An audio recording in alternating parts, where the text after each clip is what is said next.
que es con personas con discapacidad y sin discapacidad. Llevamos el curso con UPA, aprendiendo unos bailes y que os queremos enseñar. Aquí estamos, unos somos voluntarios y otros son usuarios. Os vamos a enseñar lo que hacemos. Espero que os guste.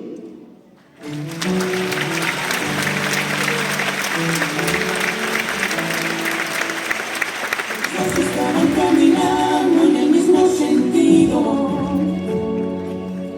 y no hablo de la dirección errante de sus pasos. Ella miró y le contestó con un suspiro, y el universo conspiró para abrazarlos.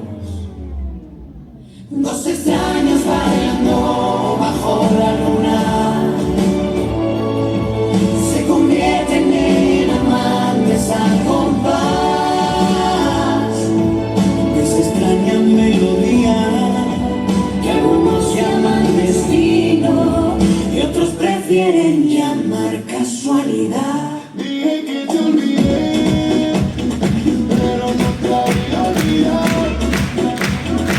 Ay, ay, ay, no me olvidé que te superé y no te había superado.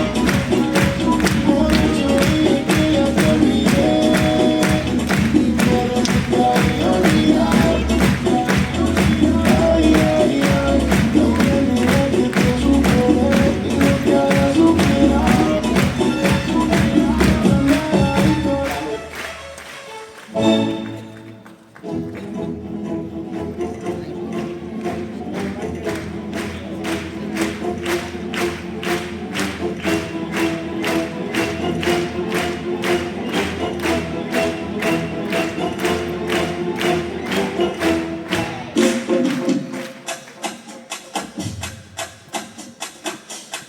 Si tú supieras lo que siente mi alma